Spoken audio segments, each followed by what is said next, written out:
дугаар зууны хөдөж 21 дугаар зууны босго давлаа. Тэгээ 21 дугаар зууны босго давж ирэхийн өмнө энэ дэлхийн олон улсууд ялгаагүй дээ. Тэгээд өөрийнхөө улсад 100-ийнхаа түүх намтрыг бүтээ зохицуулсан алдартан зууны хүмүүсээ бол тодрууллаа л. Тэгээ Монголд бол их олон алдартан тодорсон. Сувилэг, арга, авьяастангууд.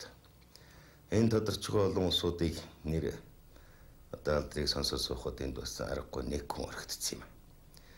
Энэ орхигдсон хүн бол 8 дугаар дүрийн богд Жавзан дам хотогт. Жавзан дамб Афган авсан Чожин юм Балсамбо гэдэг энэ хүн байна. Тэгээ яагаад энэ хүний одоо энэ 100-ны алдартны тооноос асагдсан гэдэг байгаа юм бэ гэхээр энэ хүний улс төрийн үйл ажиллагааны түүх намтар 20 дугаар зууны Монголын түүхийн эхлэл Шингисийн төр харийн ихшээлээр тасарсан эргэж залгагдсан үйл явц бол яахын аргагүй энэ хүний нэртэй энэ хүний нэр зүтгэлтэй холбоотой. Үүнийг бол одоо хэн нэгэн хүний хүслээр таслан салгаж холдуулан зааглахын аргагүй түүхөний юм да. Энэ 2000 онд энэ Монгол улсын сүүлчийн хаан бөгөөд ардын эрхэт засгийн анхны хаан 8 дугаар дүрийн богд Жавзан дам хотогтын хорвоод мэндэлсний 130 жилийн сүүдэр бол тохиож байна. 15 дугаар арвжингийн төмөр морин жил буюу 1870 дугаар оны намрын адаг сарын шинийн 8-нд цаст төвдийн нийслэл алхасаас холгүй нутагт ард гонжиг цэрэнгийн гэрт дөрөвдөх хүү мэндэлжээ. 1874 дугаар онд 12 дугаард лайлан Паринлэ жамцтны дурдгаснаар сайн галвын бурхан Аравслын 7 дугаар хувилгаан хайдв данзан Римбүчи 8 дугаар Жавзан худагтаар тодорсон гончиг цэрэнгийн 4 настай хөвгүүнд гэнэн санваар өгч Жавзан агван ловсон данзан ванчиг Балсамбо Монголчил бол богд дээд хэлний оюун сайд номын наран шашныг баригч эрхт сайн цогтог хэмээх уддаг төгөлдөр хайрлажээ. Түүнээс хойш 1 жилийн дараа Манжичин улсын хаан зарлиг буулгаж Агаван лувсанг Жавзан дам хотогтын 8 дугаар дүр мөн хэмээн баттамжлав. Мөн ондон буюу 1875 дугаар онд аав гончиг цэрэн ээж ойдов дулам лувсан хайдав лувсан балдан бадам цэрэн дүү норв нар болоод бараавлагчдын хамт богд их хүрээнэн залран ирвэ. Тэр цагаас Жавзан дам хотогтын амьдрал үйл ажиллагаа нь Монгол улсын эрх чөлөө тусгаар тогтнолын төлөө тэмцэлтэй холбоотой болсон юм. Агван лувсан хувраг хүний мэдж цээжлэн уншиж явбал захих өглөөний уншилгаас эхлүүлээд олон ном заалган болгоо. Өсөн торнож мэдлэгийнх нь хүрээд тэлж гүнзгийрхийн хэрээр Жавзан дам хотогтын төрүүчийн бүх дүрийн домог цайдаг түүх Бурхан багшийн 12 зохион гуй зарлиг эртний энэтхэгийн 84 шидэтэн мөн төвдийн мэрэгдийн номлол сургаалыг заалгаж Винан ёсыг хичээнгүйлэн сахиж явлаа. Түүний номын багш нь Номон хаан Хамба Балдан Чоймбл байлаа. Тэр ламтан богдын төрүүчийн 7 дүрийн номын багшаар Монголд 25 жил ажиллаж Монгол хэл заншлыг нэвтрхий мэддэг номд боловсрсон шударга хүн байлаа. Харин Монгол хэл бичгийн багш нь Бадамд орж байжээ. Тэгээд чи богд Монгол ном их уншдаг байж ер нь чи богд маань Монгол хэлэндээ их сайн харин төвдөдөн бол базаахгүй байсан гэдгээ. Монгол хүүхдүүдтэй үерхэн тоглож тэдний заримынх нь гэр орн ороочиж хонож өнж дөгч байлаа. 8 дугаар дүрийн богд Жавзан дам хотогт бол зөвхөн Монголын шашны тэргүүн байгаагүй. Энэ хүн шашин төрийг хослон баригч эзэн хаанаар бол дахин тодорч ирсэн. Ийм түүхтэй хөө. Энэ хүнийг 1990-ад он хүртэл Монголын түүх хвчлэгт үгийн муугаар тодорхойлж хэлж байсан да. Олон номонд, олон зүйлээр бол энэ хүнийг ардын дайсан, ангийн дайсан, намын дайсан, хувьсгалын дайсан.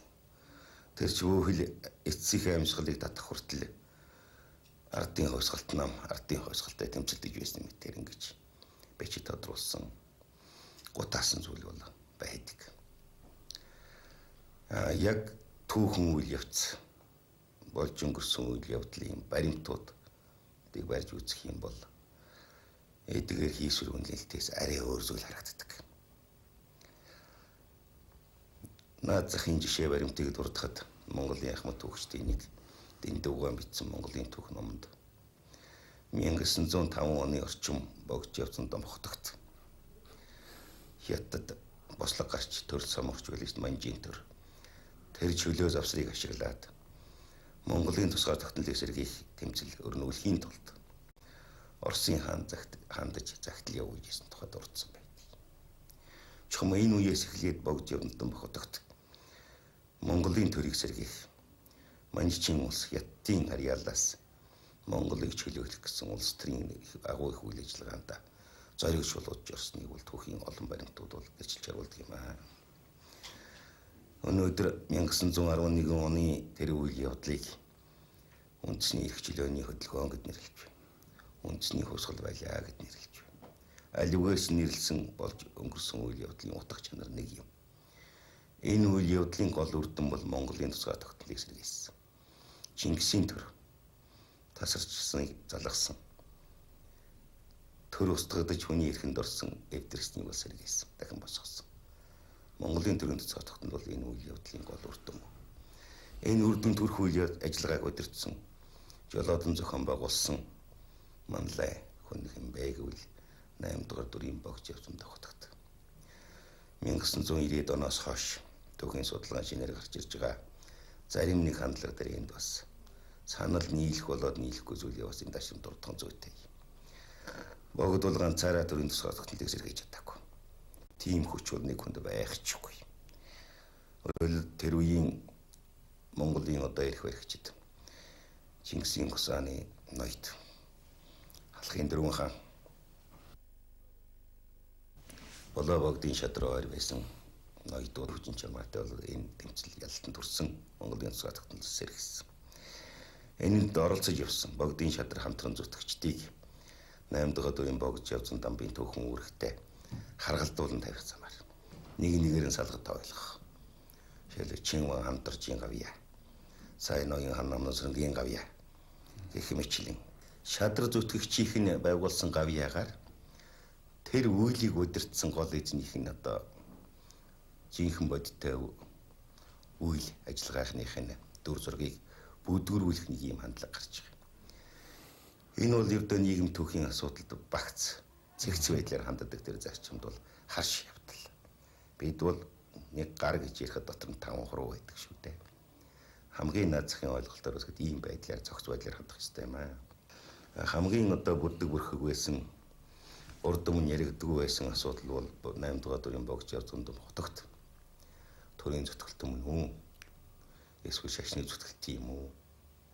Энэ хүн 1911-ээс 1924 оны 4-р сарын хууч хүртэл насан эцсэл даалал төгсдлөө Монголын түүхэнд ямар үр гүйцэтгэсэн бэ гэдэг энэ асуудал дээр бол хийхэн маргаантай тийм бүдэг өрх зүйл байсан. Их хүрээний төвийн шар ордны тэнд очиж морноос буугаад их хаалганы өмнө хүрэхэд олон хүн хуралдаж үнэхээр нүд алдам их байлаа. Отогож инс хөрм мөрэн дээлтэй ноёд түшмэд худагд хувилгаад лам нар жагсан хүлээж байлаа. Тэдний дунд ороод байтал удалгүй дээд сүм дээр 3 их буу тавьсан чимээ түжигнэж сонсдно. Богд цагаан нарын хамт их ёслолоор явж ирэхэд тэдгэр хуралдагсад сөгдөн намгүн болцоо. Богд хатны хамт шарангатай алтан туг үхээ 4 дугуйтай гой орос тэргэнд сууж. Хяа лам нар 8 хүн тэргийг дамнан хөтлөж явна. Өмнө нь донёр сойвон бараавалагч зэрэг том лам нар жагсан явгоогод улаан хуйтай сэлэмзүүлсэн 2-3 хар ноён зам өдөрдөн. Олон шадар зэрэг замын хоёр талаар буу зэвсэгтэй ёслолын хувцас дайж агсан юм. Богд хатны хамт шар ордны дунд хаалгаар явж ороход тэдгээр ноёд лам нар зөмөр дагалдаж ороод шадар ихээхэн ноёд лам нар богдын орд гэрт орж очсон байна. Бусад ноёд лам нар нь төрийн ордны гадаа хүлээн зогсоно. Үдийн үед болоход ордны зүүн засалгаанд би богдын тугдам гэдэг гэрийн үүднээс эхлэн төрийн ордны хоймор байгаа дөрвөн арслангийн дүрсийг сийж төшүүлсэн элдв алтан хэд хааны ёслолын өндөр давцсан бүхий олон давхар магнад олбог түшлэг хүртэл мөн очирдар гэдэг гэр дугнанд замнаж оруулах хүн явж багтах нарийнхан банзан шалтай шар торгон дэвсэн зам гардан ноёг бэлдэг бай.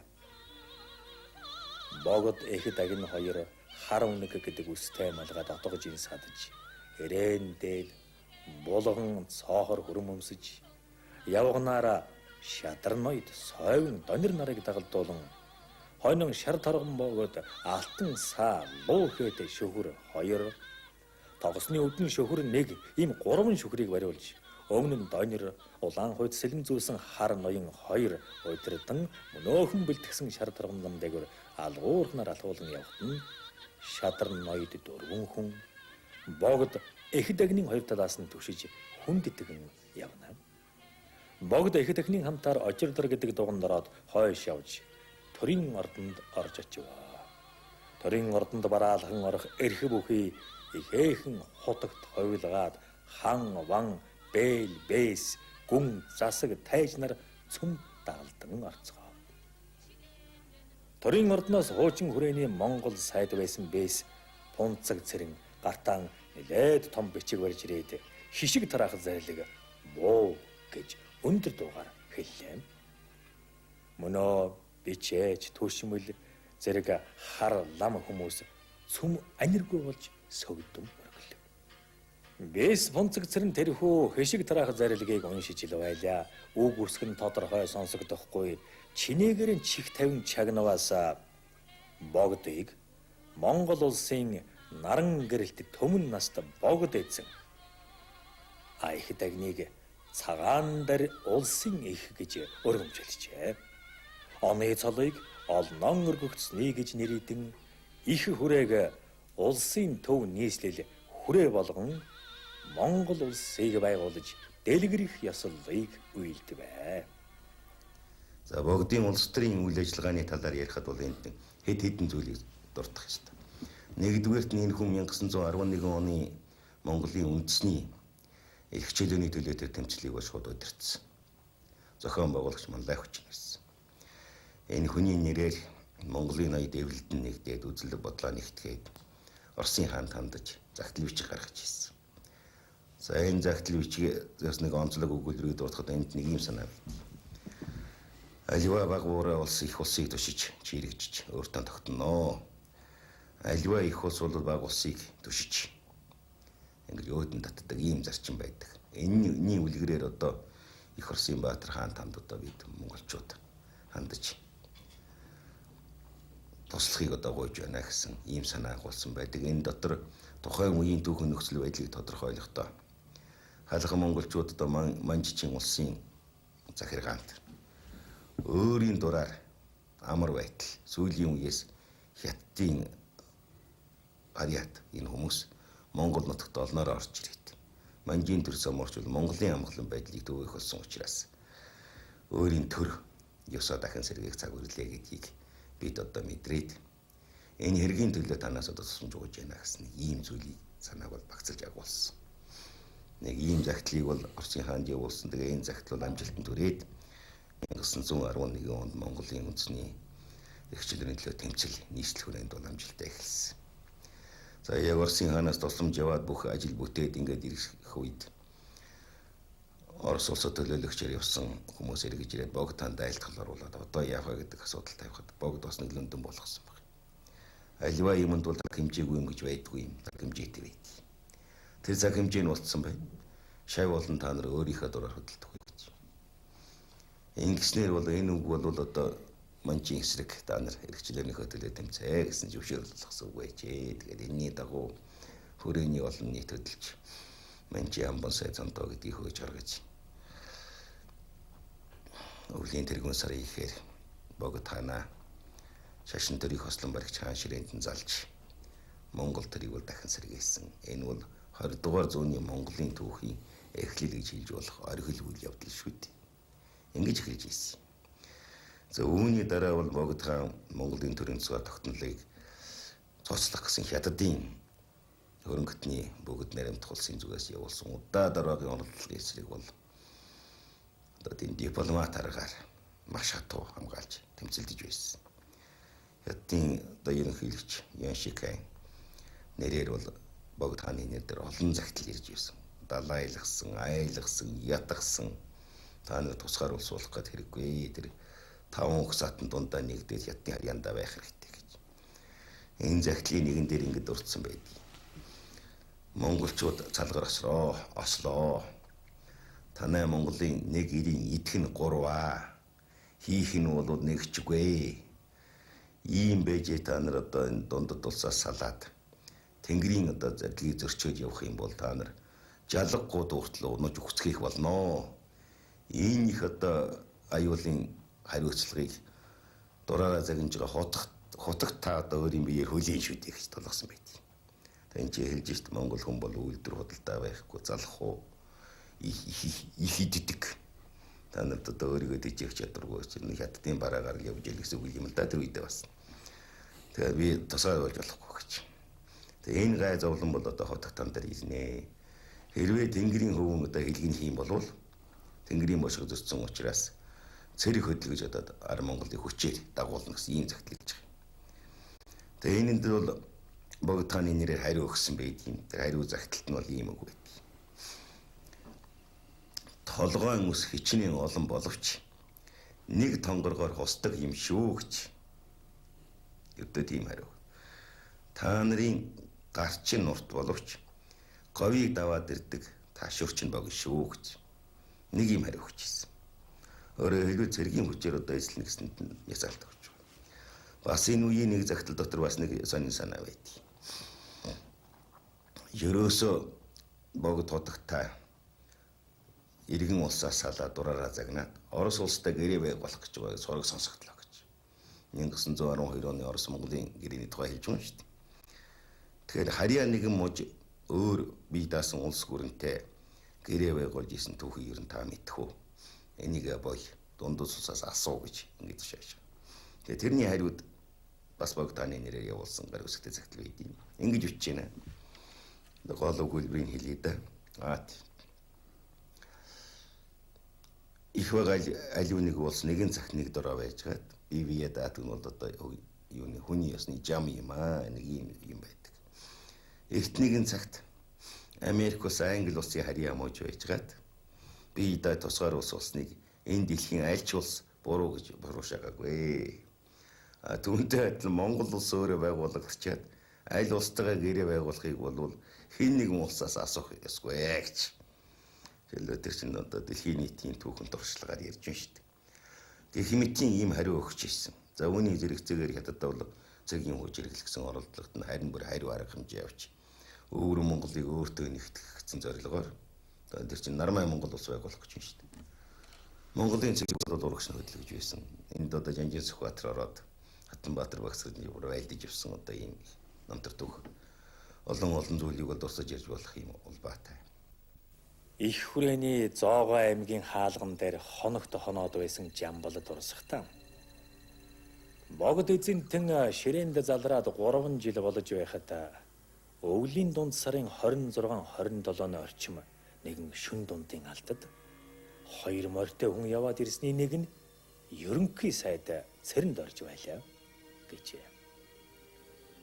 Тэгээд цааш нь ерөнхий сайдыг дагуулад дугдмын үүдэнд очиж ханиалаа. Тэгсэн дотроос нэг хүн гарч ирээд богдод айлтгаж оруулаа гэлээ. Цэрэнд орж орлоо. Би буцахын орондоо саваагүйтэн хэрэгт туулж гэрийн гадаа зүүн хой талд нь очиод чагнаад байлаа. Тэгсэн чинь улс их ярьж хөөрч байсан да. Сэрэн доржиг орсноос хойш бүгдээрээ чивчмээгүй болцгоочлаа. Би амьсгаагаан даран чагнаад байтал сэрэн дорж богдод мөргөж байгаа бололтой. Тэгсэн богд за ерөнхий сайд сэрэн дорж сайн уу гэж дугарлаа. Сайн л гэж гоолтой заадах нь олигтой юм дуулдаггүй юу. Тэнд чивчмээгүй байна. За тэгээд ерөнхий сайд сэрэн дорж юу гэж ирсэн битээ гэж богд асууж байна. Тэгсэн сэрэн дорж манжихаас манайханд довтлогоогоор бичиг ирлээ. За юу гэж ирэв? Наадхыг унш гэж байна богдотон. Юу гэж уншсан мэдэхгүй царин дорж амаар хэлсэн юм. Манай Монголд нэг хүнд 1000 зэрэг гаргаж хятад зэрэг ирж явна гинэ. Үгүй бол зэрэгэн гаргаж ир байлдээ. Үгүй бол бууж өгсөн тулгсан бичиг ирсэн байна. Энэ үүний хариуг юу гэж өгөх вэ? Энийг л айлтгая гэж ирсэн билээ би гэж байна. Ноёд тэгээд цуглаж хэлэлцүү гэж богд айлтж байна.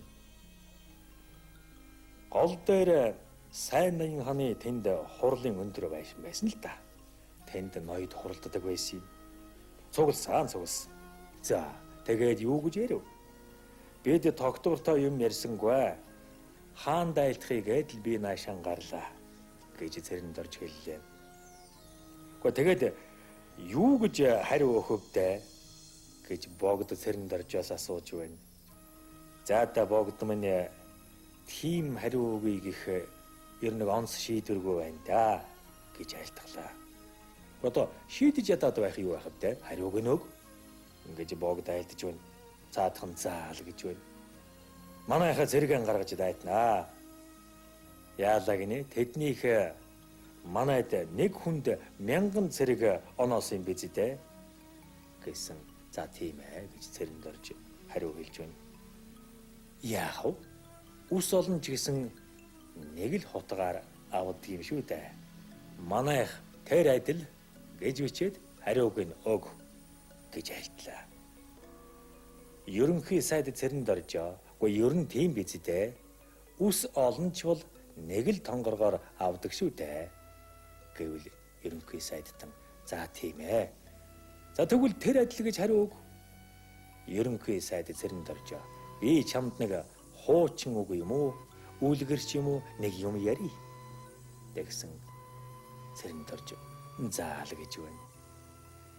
Гөлөглөж үзээгүй гөлгөн гिची байна шүү дээ. Тэр одоо идэр 9 хүйтэн эхлээд байхад одоо яах вэ? Хуучин гөлгөлсөн гिची бол нөмөр сарвч газар олохыг бодно доо. Гөлөглөж үзээгүй гिची гудамжинд явжээ байгаад гөлгөлвөл тэр гөлөг нь амьд гарах уу? Цэрэн доржоо гэж асууж байна.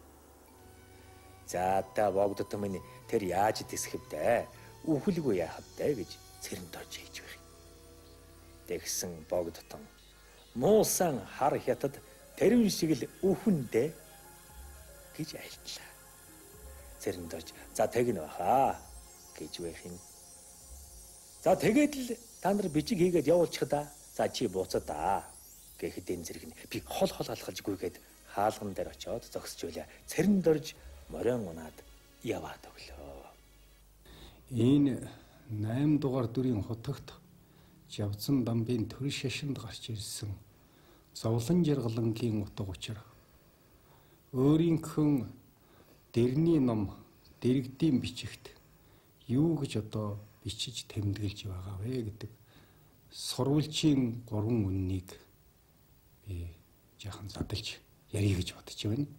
За энэ юу гэхээр нэг түүх саний 1960-аад оны үеэс миний багш актимч Дамдын Сурангаа өвгөн жамбалын яриа гэж их сонирхолтой хуучийг Монголын түүх утга зохиол судлалд тэмдэглэж үлдээсэн. Тэрүүн дотор нэг ийм зүйл тэмдэглэсэн байна. Жамбал донёр Дамдын Сурангаа хоёрын яриан донд тэмдэглэгдсэн нэг ийм өгүүлбэр байна. 8 дугаар богд өөрийн зовлон жаргалангийн тухай бичсэн. Тухайлбал Лэгцэг Совингийн тухай их сонирхолтой нэг ном байдаг гинэ. Тэрнийг сайн сурвалжлах юм бол энэ зарим айлд байдаг сургууль. Энийг олох юмсан гэсэн ийм. Энэний мөрөөр би одоо мэрэгжлийн судлаагчийн хувьд сүүлийн одоо хэдэн жил хөөцөлдөж байж 8 дугаар будын зовлонгоо бичсэн нэг биш нэлээд хэсэг биш нэг бот сүмэн зохиолыг бол цуглуулж оллоо. За тэрний дотор миний энд ярих гэж байгаа тэр 8 дугаар будын одоо өөрийнхөө зовлонг тэр Хамбар Номон хаан, Эрдэнэ Шанзав, Засаг, Даалав, Нат одоо бодсон санснаа бичиж тэмдэглэсэн маягаар үлдээсэн ийм ном. Энд ингэж байна. Сэцэн хан аймгийн Жимонд орж холмыг 3 удаа дуудсан тухайга энд тэмдэглэсэн байна. Тэгэхээр энд ингэж байна. Сэцэн хан аймгийн Жимонд орж холмыг багш шавийн ёсоор 2 удаа илч зарж дуудуулахад эхлээд миний ээж өвчтэй учраас очиж чадахгүй гэж хэлсэн. 2 дахь удаа дуудуулахад манж эзний алтан тамгыг эцгүй хайж явж чадахгүй гэж хэлсэн. 3 дахь удаа дуудуулахад миний өвчтэй учраас очиж чадахгүй гэж хариулсан. Тэгээ энэ дээр богд өөрийгөө ингэж хэлж байна. Гэхдээ би чинь бол Манчир их эзний зарилгаар халах Монголын номын багшид бүгдийн багшид одоо залагдсан. Тэгээ намайг энд богд гэж залсан. Гэхдээ би одоо өөрийн шавнырынхан дотроос нэгэн засгаан одоо ингээд дуудаад уулзч чадахгүй болохоор урд урдын хутагтуудын их нэр сүр ингэж их дөрөөдгөө. Айлисвэс манж эзний алтан ишийн босх зарлага ингэж их хөнгөрвөө. Би одоо цас төвдийн орны ялгуусны эрх далаалан банчин богдын иш бошхоор үе зангийн одоо номын мэрэгдүүдийн иш бошхоор Манчир их эзэн хааны өршөөлөөр энэ миний нэрийг алтан хомхын дотор хөөлж хийгээд энэ нэр эндүрлгүй бүрэн танигдээсэ гэж ховрог шавнар зан үйлийн уншлахыг бүрэн төгсгцээгээд хуулиасыг суглаа таттал миний нэр гарч ингэж халах Монголын оронд намайг насан залуу юу ч мэдэхгүй байх үед хөөхт байх үед одоо залж авчирчхаад та нар одоо миний үгийг миний одоо энэ санааг одоо сүсэх сэтгэлээр хүлээж авахгүй зүтгэлтнүүдийн нэрийг одоо хэртээх ийм хандлага бол ер нь үе үед байжээ. Тэр үеийн бас л одоо шашин төрд гарсан хүний нэг зовлон энэ одоо 2 давхар харшийг босгосон тухайн үе юу гэсэн гэхээр энэ бол одоо ховийн жаргал зингэл өөрийн жаргалтаас амгалантай оршихын учир ийм одоо их 2 давхар ордонг одоо босголоо гэж одоо тухайн үеийн их одоо зэмлсэн. Тэгэхээр юу гэж яах вэ гэхээр би бол урд дүрийн богдуудын гүсэг гүнда одоо нэтэний хөрөг дүр одоо тэрл одоо урлсан зурсан шуусан энэ дүр нэг ясандаа одоо шашны мөзийн шинжтэйгээ одоо энийг бүтээн босгосон 2 дугаар шашны талаас бас нэг тайлбар хэлж байна. Би энэ одоо 2 давхар ордон харшиг бол 4 талдаа зонготой 5 өнгийн одоо бодог шунгаар хээлж гоолоо 4 талд нь одоо шашин номын одоо хутаг тувилгаа чөөжин сөхөөсүүдийн хөрөг дүрийг одоо залсан. Ийм одоо гадна дотноос нэвтгийсэн саруулхан сайхан харшид. Би халах шавнар олныхон Жан Шамбалын оронд хойт мөрийн одоо 4 талаас нь харж хөтлөхийн учир утгад би бэлэгдэн бэрл болгож одоо бүтээсэн босгосон гэж ингэж айлдаж байгаа юм. Одоо ингэж айлдсан байна. Та нар намайг согтуу гэж сэтгэж байна. Миний согтсон үнээр та нарын сэтгэлийн 3 хорын согтуу төргнө арилах юм шүү.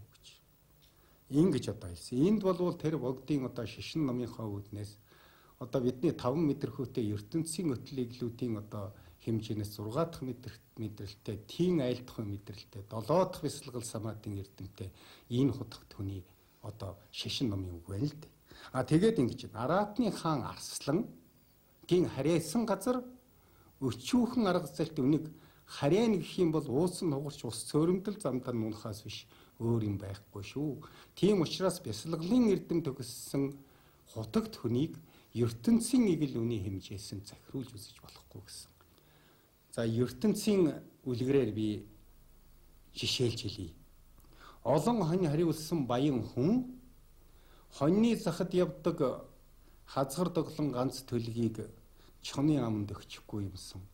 Хунгар цасанд өөөдүүлчихгүй юм шисэн гэж тэрнийгээ л одоо харж манаж сахиж явдаг. Түүнтэй адилхан шавнар та нарыгаа би нэгийн ч гэсэн одоо хоцроолгүй амгалангийн оронд удирдах. Жаргалангийн одоо өлгийтгэхийн төлөө л одоо өдөр шөнөгүй зовд суудаг даа гэж сэтгэл чилж суудаг гэж ингэж одоо хэлсэн байна. Тэгээд энэ цагийн одоо тэр тухайн нийгмийн өргөн олон тандсан үнэлгээ хэлж ин шар хар олон эр юм нийтэд энэ цөвийн цагийн одоо шавнар та нарын сэтгэл чинь шархны доторх өвтөм итчлэн тэсшгүй зовлонд. Өндөр давааны орой дээр гангач салхинд гангах цагаан дэрс мэт үргэлж тэр буруу талын хөслийн эдээнд хүсэлд өртөгдөн цайлгэж гангах байдаг. Ийм сэтгэлтэй шавнар юм да. Та нарт одоо эрдмийн сайн төрхөөс нүглийн их төрөөд байна шүү дээ гэж одоо ингэж одоо альцсан баг. Тэр цагийн одоо номтой гэв ширдэмтэй ховрог шашны шарын одоо том мэрэгдүүдийг бас одоо шүүмжилж байна. Та нар минь ээ иш шүнгийн 5 батийн ариун үсгийн номыг 5 хорийн нисванасын баримтгаар баримтглээд дээр нь биед баригчийн сэтгэлийн лацыг өргөн хилэнгийн галаар хайлуулж төрхөөд тэрний дээр мунхагийн тийс тэмдэгэ дарчхаад явж шүү дээ гэж одоо ингэж одоо айлцсан. Ар халахад та нар минь. Би 3,000 ертөнцийг өдөр шөнийн 6 цагт хамт тэгшилж яригдаг билээ. Та нарын минь гэрийн доторх хэрүүл тэмцэл, элам атааж өтөө галын аюул мэдс. Хогновчинд халж орж болохгүй бай. Бадруулт төр хааны 7 төмөр туулай жил өвлийн сүүл сарын 29-нд 40 галав очир дар лавран балгасыг та нарын алтан амийг аварж золионд өгч хайлуулсан биш үү? Та нарын минь хийсэн хилэнц, үйлдсэн нүгэл миний баруун зүүн гарын алган дээр эрлэг хааны толимт илхэн байна. Та нарын минь татсан тамхины утаа окторгуйн нар сарыг бүрхөх энэ цагт хүрч байна. Уусан аригчин далай мэт болж гэтэж гарч болохгүй байна биш үү? Сөвөн цагаан тамхины үр дэлгэрэн гарч байна. Тэрхүү тамхины үнэт алтан мөнгө эд тавааран өгчөд татна. Түүний сүүлд 10 цагаан буйны үр хүүх दैन өгчөд татаад. Түүний сүүлд хойд төрөлдөн 3 ертөнцийн галав нөхчтөл очирд тамын зовлон үзэх биш үү? Та нар минь 10 нүгэл хар улаан хараал хар хижийн эзэн болж байна. Та нарын миний булаа явдал миний нүдэнд шар шашныг үүлний сүүдэр дайрч өнгөрхөлгүй адил болж байна. Та нар минь өглөө эрт босогтун үдэш орой унтагтун аль чадлаараа нүглийг тавьчихтун могд гэгэний лүндэн зарлиг олон төрөлд олон удаа гарсан бил. Та нар минь сонсовч сонсоогүй юм шиг харавч хараагүй юм шиг үл тоомсорлон өнгөрүүлдэг биш үү? Энэ 2 жилийн өнгөн дээр надлуугаа учрах гэж атом тэмээ агтам оройн солидааж алд биеийн зүдрээж ирээдч тус болохгүй байна. Эцэг эхийгэн өргөмжлөн хүндэлж байвал идэр насны амны хишиг заяа буян тань дэлгэрнэ. Эв тангараг хэрүүл шууган хэлэмэн чандлан хичээж явагдсан. Тэнгэрийн доо усны аюул галын гамшиг нэрдэ нэргүй гэнэтийн зовлон их очирч байна. Миний буулгасан судар номуудыг олон даяар алгасалгүй залбирэн уншуул басуу элдв мөг амарлуулан сайн болгож 60 жилийн жаргалаар жаргана. Энэ сургаалыг дагаж орвол 120 наслнаа. Өглөө эрт босч үдэш орой унт. ерөөл хүчтэй тавигтун өлзий хотог орших болдог. Хэний ч ямар ч хүслээс хамаарахгүйгээр бодиттой оршиж байдаг. Үнэн гэж нэг юм байдаг. Энэ үннийг өгүүлсэн баримт гэж бас нэг юм байдаг юм аа. Тэгээ энийг ер нь айлч асуудлыг авч үзэхдээ энэ талын баримталж явах нь бол тэнийг шудрах зэгцийн талдаа голчилж нийцэх энэ талтай байдаг.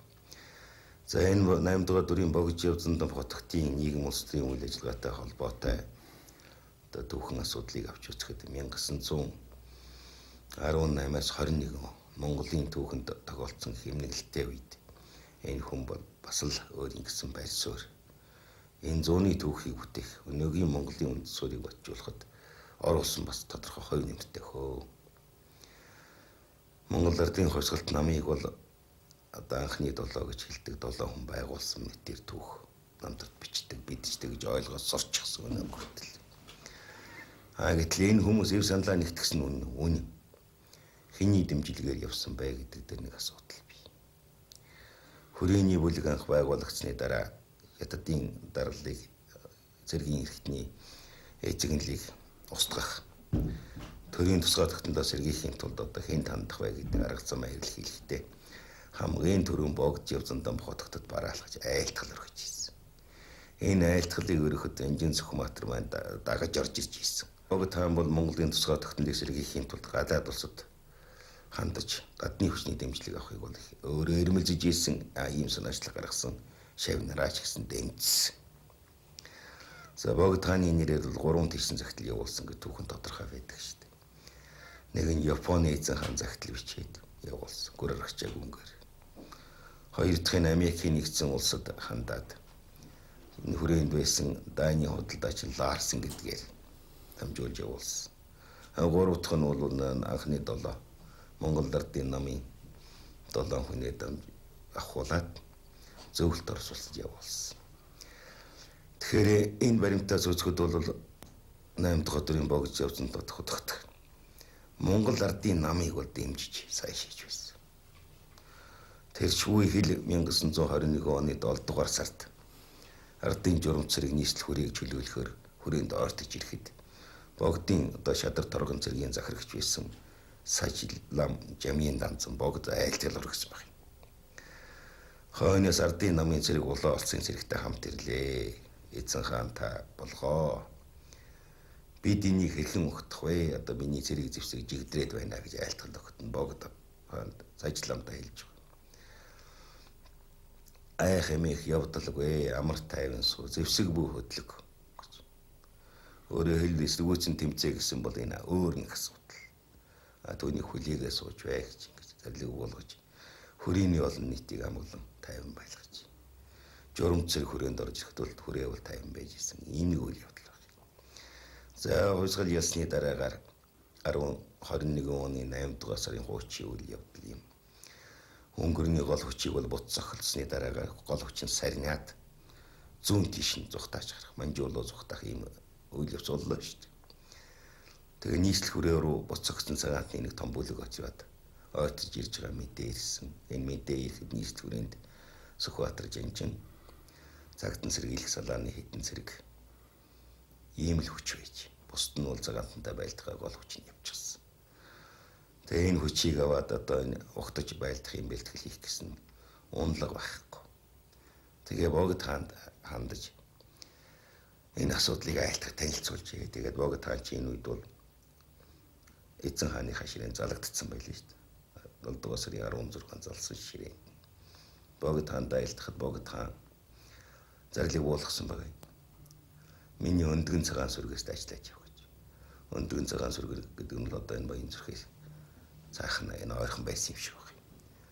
Тэгээ Сүхбаатар Жанжин 300-аад цагдаа хотын одоо харуул цэргийг авч тэр цагаантныг өгтөж энэ галтай болно тулдаан гэдгийг хийж хүрээнээс зохиож зайлуулж ясан гэсэн юм амтар байдаг.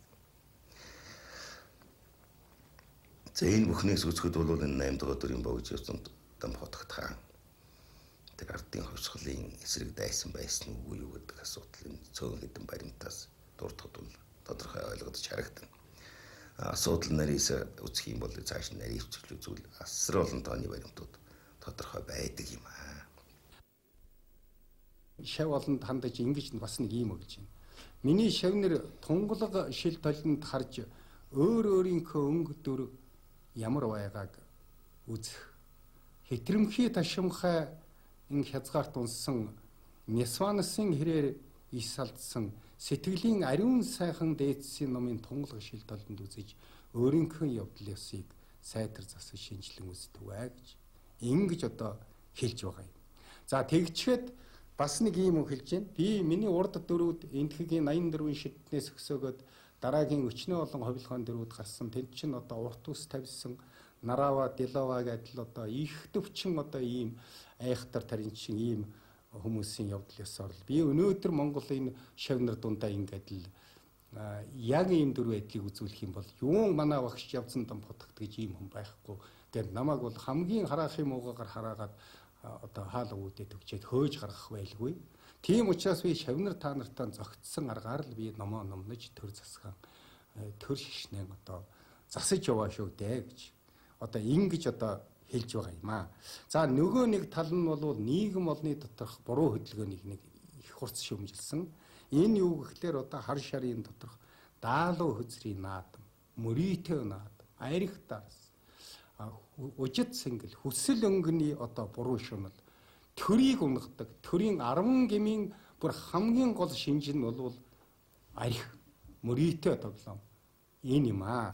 Нуураа чи хөлдөх гээд байвал нугас гэдэг амтэн чинь хөөрхий болно гэдэгтэй адилхан би одоо богд бүгдийн багшигдагт сүсгч нь уураад байвал би та нарын төлөө ингэж элдвийг удас санааг чилээж ингэс өгөхгүй өөрийнхөө зам мөрийг хайх хэрэгтэй байна. За ийм хүн улсын төлөө, шашны төлөө, төрийн төлөө зүтгэж ингэж одоо зовж явсан байна. Энэ бол одоо энэ арга байхгүй. Энэ одоо сурвалжийн баримтаар л одоо орчуулад ганц ч үгээр нэмж хасалгүй хэлэхэд ийм нэгдэх байна. Хоёр дахь баримт бол бид нар үнэхээр 8 дугаар вагдыг бид нар түүхийн хийсвэр үнэлгээгээр үзэл сурталын одоо хайрцаг, шахалт, хяхалтаар 70 жил үнэлт өгнөж ирлээ. Гэтэл энэнийг жинхэнэ сурвалжийн үнээр нийгмийн шинжилгээ ухааны жинхэнэ лаборатори болсон энэ сурвалж бичгийн судалгаагаар одоо шалгаж өнөөдөр үнэн мөний тогтоох хэрэгтэй. Ингэхэд нэг вагдыг судлахын тулд нэлээд хэдэн вагдыг судлах хэрэгтэй. Нэг хотогтыг судлахад нэг хэсэг хотогтыг судлах хэрэгтэй. Энэ 8 дугаар вагдыг судлахад 8 дугаар вагдтаа мөн ижил хэмжээнд зүтгэж явсан одоо жалхан зүтгэгт нарын одоо олон намтар төвд хэлээр байна. 8 дугаар вагдын намтар байна. Энийг ингээ харьцуулаад үзэхэд бие биеэс хэлвсэн манай түүхийн үнэлгээг өнөөдөр бол одоо нүүр ичээмээр эргүүлмээр тийм одоо тодорхой үннийг мэдсэн ийм олон сурвалж өнөөдөр одоо унших нь те мэдэх сэтгэлтэй хүнд бол одоо гэрч болж үлдлээ шүү. Энд одоо жалхан цутгах дамдан базрын төвд намтар байж байна. Энэ үнд одоо гамингийн шоронд одоо 8 дугаар вагдыг хороход харанхуй шөнөөр жалхан цутгахт очиж гамингийн ноёдуудтай хэлцэл зөвслийг хийгээд гаргаж авсан тухай. Энэ яагаад энэ 8 дугаар вагдыг шон торьсон байх тухай тэр намтарт маш тодорхой бичжээ. Тухайн үеийн урвагч ноёдууд автономтыг устгана гэд бүгдээрээ богдын засгийн газрын 5 яамны дэд тэргүүн дэд төшмөдүүд бүгдээрээ гарын усгийг зураад өгсөн байхад 8 дугаар вагт жалхан цутагт 2 тэрнийг иргэд тогтоохын төлөө сүүлийн 2 дахь удаагийн дааж унтантай хэлцэх гэрээнд бүр нууц тагнуулын маягаар ахин тогтоох гадаадтай энэ сэдвээр харилцаа тогтоохыг жалханцд үүрэг өгсөн тухай одоо ласрын шанцбын одоо төвд хэлээр бичсэн намтарт нарийн сайхан одоо бичсэн. За ингээд 1924 он болоход богд хаан нэгэнтэй таалал төгссөн богд хааны таалал төгссөн асуудал бол өнөөдөр бас баримттай баримтгүй маргааны сэдв хэвээрээ байна. Энэ хүнийг бол зөнгөөрөө таалал төгссөн гэдэг зарим нь бол бас ямар нэгэн орлолд өртсөн байж магадгүй гэдэг богд хааны синтийн дор бол туглагтай хайрцаг байсан. Тэр туглагтай хайрцагн дээр бол хүчил тусаадаг тийм механизмтай байж юм нэг тийм химийн нэгдлэр ордуулж исэн биш үү гадаа гэсэн ийм таамаглал энэ одоо хааны заларч исэн синтийг зэргийн засварлах явцны хайрцаг илэрсэнтэй холбоотой. Нэг их сонин зүйл байгаа. Энэ бол 8 дугаар вагт Жавцан дамбыг таалал төгсгöd. Халахын их хүрээний одоо хамб Эренчин дондов дорчин битсэн нүржин солидөв гэдэг ийм одоо ерөөл гаргасан. Бичсэн. Энэ нүржийн солидөв дараагийн дүрийг дөрвөн тодорхойлсоо гэсэн. 8 дугаар дүрийн одоо бие хэл сэтгэл лагшин зарилга тааллын эрдмийг магтсан ийм 9 одоо бадаг шүлэг байгаа шүү дээ. Энэ төв тэлээр бичсэн 9 бадгийг одоо уншдаг гэж 37-оос 39 оны хооронд л 14,000 гаруй ламыг л одоо буудан оргосон байна. Ом сайн амгалан болдгоо. Амгалангийн цаг хоёр хэргийг хамтд бүтээгч борхон ба. Авралын дээд төрдөх мөрийн өвөр чанарт дээд син ном хийгээд аштын нөхөр ухаан хийгээд гэтлэхийн хотол жуулган төгс бурсан хувраг алимт хуурмаг үгүй гурван итгэлвэр өлзийг хайрлаа. Эцэг 100 язгуурын түгээмэл эзэн очир дараа борхон эдүгэ ангар шарын өнгөн дор нэнд шүтэгч эзэн богд ловсон чойжин юмын өлмийн янхана эгниш үгүй их ачиг тань зүрхнээсэн сандордом өө.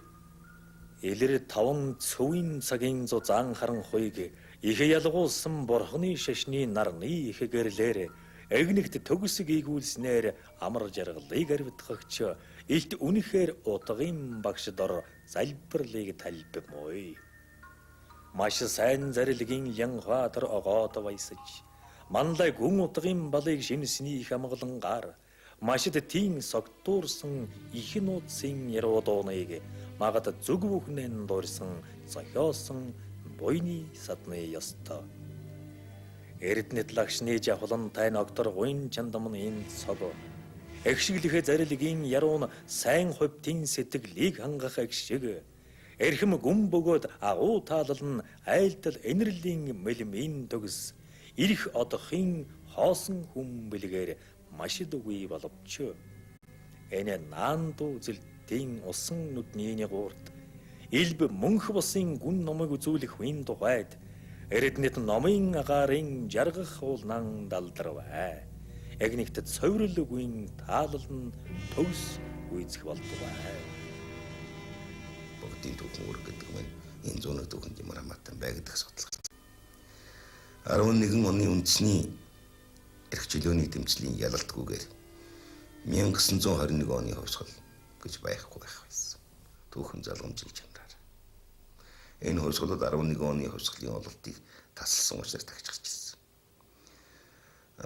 11 оны хувьсгалыг богд санаачилж бүр 1905 1900-аад оны үед Монголын төрийн төсвөөс тогтнол хэрэгжих тухай санаа сэдв гаргаж ирээг бол энэ хөдөлгөөний тэмцэлд өрнөх байсан уу юу гэдэг асуудал бас хэцэгтэй.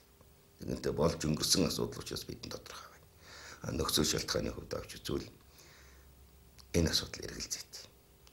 Энэ залгамж чанараар нууцх юм бол өнөөдөр Монгол улс олон улсын донд нэг бүрэн эрхтэй гишүүн бие даасан гишүүний хувьд бүтэн 100 жилийн түүхийг ардаа хийгээд шин 100 шин мянганд орж байгаа энэ үйл явдалтай холбож үзэхэд энэ зууны Монголын улс төрийн түүх Монгол төрийг сэргээхэд шашин төрийн хослон баригч хаан 8 дугаар төрийн богд явсан дамхутгтын оруулсан хувь нэмэр тодорхой юм аа.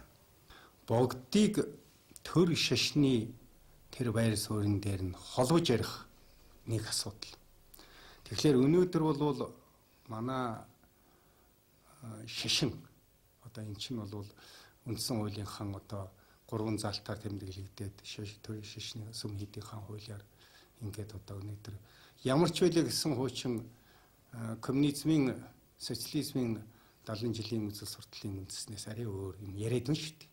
Ард түмэн болвол сөсгтэн олон болвол шашинтай боллоо. Шашинтай болсныгоо эрхтэй боллоо гэж одоо ингэж одоо ойлгож байгаа. Гэтэл өнөөдөр болвол бид нар богдын энэ яриаг тэр шашнаас нь тэр төрөөс нь төр шашны харьцаанаас нь одоо салгаж үзэмгүй байгаа юм. Энэ юу гэхлээр үнэхээр төр шашныг тэр сөсгтэн олны хэрэг болгож байгаа бол тэрэнд эзэн хэрэгтэй. Хүндэгдэж байгаа бол төрд бас шашнаас харьцаа хэрэгтэй. Ийм хоёр талаасаа ингэсэн. Тэгэхээр болвол бид нар болвол юу гэж үзэж байна вэ гэхээр ерөөсөө түүхэн уламжлалаар шашин гэдэг өөрмөс тэр зүйлээр нэг аваад үсгэд болвол их онцгой нэг зүйл болвол төр шашин хоёрыг холбодог нэг юм бол энэ богд хотог тойлгаад нь одоо холбож өгдөг. Энэ хэн нэгэн энд өвөг үзэгдлийн өөрийнх нь хөгжлийн зүй жамаас болсон болохоос биш хэн нэг ухаантай хүний хэн нэгэн учрыг мэддэг хүний хэн нэг үзэл сурталч хүний зохиогоод гаргаад ирсэн ийм зүйл биш. Эн чинь бол эндхийн одоо бурхан багш тэрний дараагаар эндхийн 500 бэндэд 84 шидтэн гээд тэгээд шашныг шашин болгож яадаг тэрнийг төр болгож яадаг шашин төр хоёр болгож яадаг юм чинь тэр хутаг туйлахад гэж юм байгаа юм л да. Тэгэхээр өнөөдөр одоо шашин эзгүй байна гэж бид нар ярьж байгаагийн нэг юм нь бол энэ шашны одоо эзэн болсон хутаг туйлгаад нь бол байхгүй шахуу байгаад л одоо гол нь. Энэнийг байхгүй байгаад би байлгах гэж заавал одоо төрийн өнөөгийн төрийн бодлогын эсрэг ийм үг хэлэх гэж байгаа биш. Над бол байлгахгүй нь бол гол нь биш. Төрийг тогтоохын учир холбогдлоос би байлгая гэж хэлж байгаа. Шашинтай илүүтэйгээс төрдөө илүүтэй хэрэг энэ хутаг туйлгаад гэдэг чинь.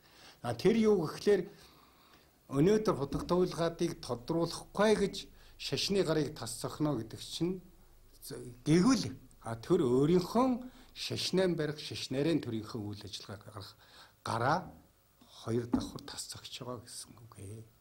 Ийм учраас төр шашинтай хутаг туйлгаадаараа дамжиж ордог, тэргээрээ дамжиж хэрэгжүүлдэг гэдэг нь Монголын энэ шашин төрийн түүхийн олон зууны уламжил баталж байгаа. Ингэж л одоо үзмээр байгаа юм. Тийм учраас өнөөдөр Монголын шашныг эзэнтэй болгоё. Эзэнтэй болгохын тулд хутаг туйлгаадын хаан асуудлыг бол одоо ярилцах хэрэгтэй болжээ. Монголын шинэ тулгаар улсыг байгуулж хэдэн зуун он мартагдсан их хааны мэрэгэн сурталыг дахин сэргээж үүлэн чандаас наран мандсан луга Ройтсон олон монголчуудыг мэрэгэн засгийн хурцэг гээнээр итгүүлж үүсвэ.